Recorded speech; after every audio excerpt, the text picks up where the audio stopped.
Well, the Patreon folks have spoken and they speak of crazy things, which means it's time to give Crazy on You the treatment. Thanks to all the craziest friends who upvoted this wonderful idea.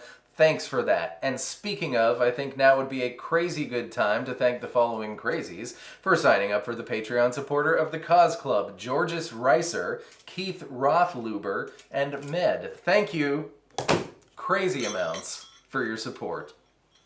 And if you would like to find out what that's all about, the link, of course, will be in the description. Acoustic intro before the guitar riff comes in is going to be A minor and F. Strum what you feel, but strum a lot.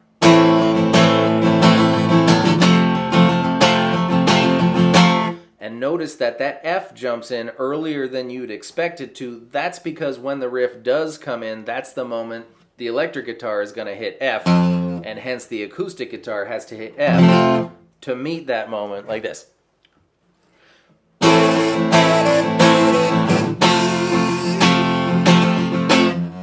The second time through, she throws a G on the end, so it'll be A minor, F,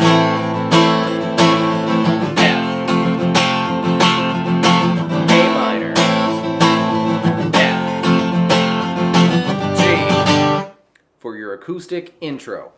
But if we're going to get really, really nitpicky about it, that G there isn't an actual G. It's just the E string 3rd fret. You'll see it if you watch videos of Miss Wilson doing it. Now, when I do this, I'm muting the A string with my middle finger, so that's why the open A string isn't a wrong note. It's not there. And I'm also going to strum such that I probably don't hit the open E string.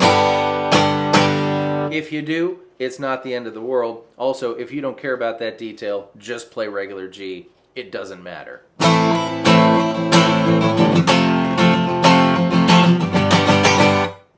You do you.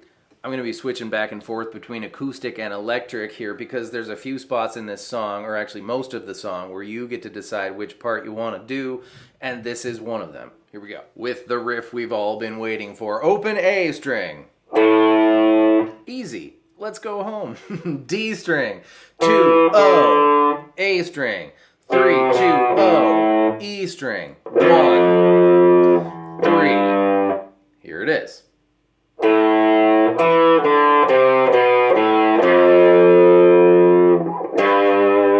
Then you do it again, just like that.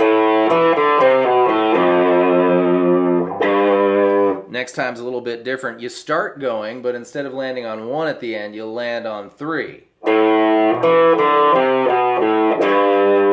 Then you get going again from the D string 2nd fret, so no open A string. 1. And this last time, we're not going to hit the open A string at any point. We're going to hit the E string 3rd fret instead. So from the middle spot.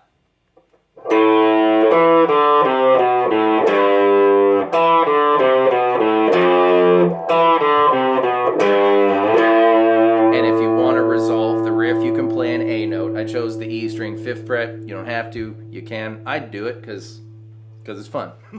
And of course, while that's going on, Ms. Wilson is thrashing away on her acoustic guitar. Now notice, I'm going to play G 4 times here, as she does. The 1st, 2nd, and 4th, I'm going to play fake G, because they're just quick pass-through Gs. The 3rd time, she actually plays Tom Petty G. I call it that because I was first exposed to this kind of G through Tom Petty songs. It's going to be ring finger, where your middle finger normally goes, middle finger, where your pointer finger normally goes, and pinky finger on baby E3, so that we can grab G suspended 4, meaning the B string 1st fret. It's going to go like this. All right, here we go. A minor.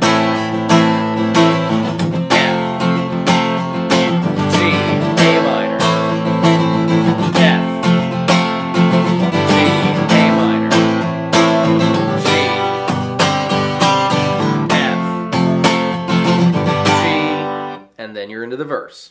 And in this verse, Ms. Wilson made a distinction between C and C with a G in the bass. They're both just a C chord, being that there's a G note in a C chord anyways, so you can play regular C or C with a G in the bass. It doesn't matter, but it's gonna be A minor,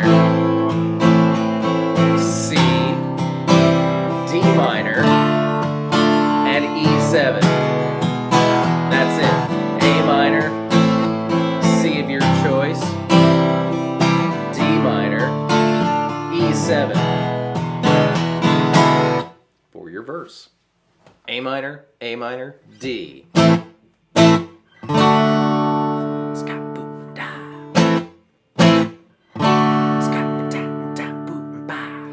Picturing like a, I don't know what I'm picturing. Check this out. E12, B13, and then up 2 frets.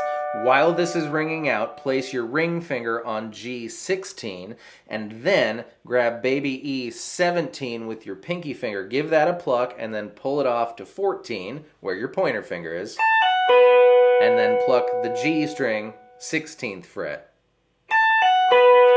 Then you do that again, but on the B string. So it's going to be 17 to 15, where your middle finger is, followed by plucking the G string. So that's your little duo there. Do the whole duo twice.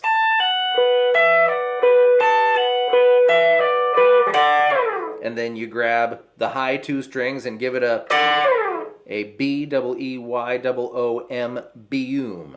All right, let's try that whole thing. Nice and slow, for my sake.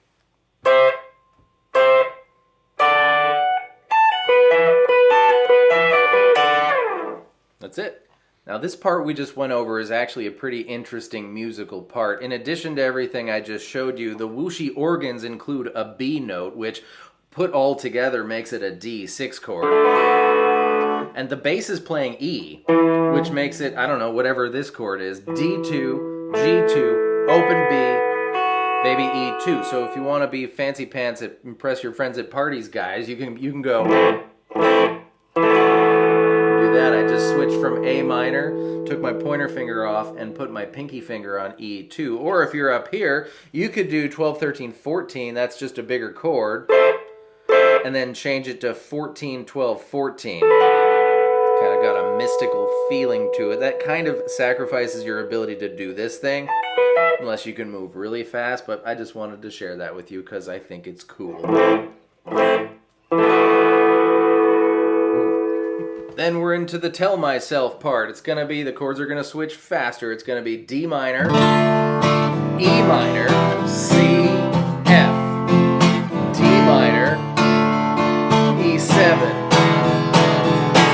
And then you're into the chorus, which you already know because it's the intro.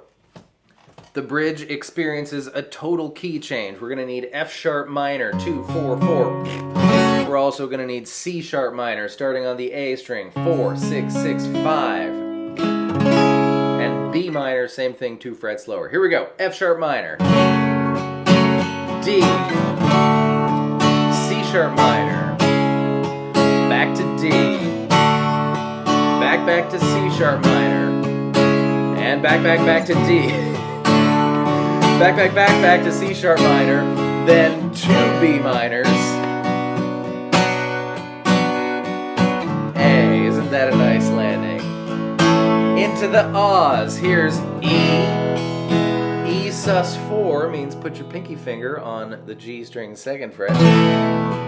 E6 means put your pinky finger on the B string 2nd fret. And E7, B string 3rd fret with your pinky finger. That kind of matches the rising Oz. Regular E, E sus4, E6, E7. And that's that part. And that is all I care to say about that. So use your earballs and figure out which piece goes where and when, and go have a good time playing Crazy on You. Thank you, Patreon folks. Thank you everyone for being here. I hope that was fun and helpful, and I will see you next time with more stuff. Goodbye.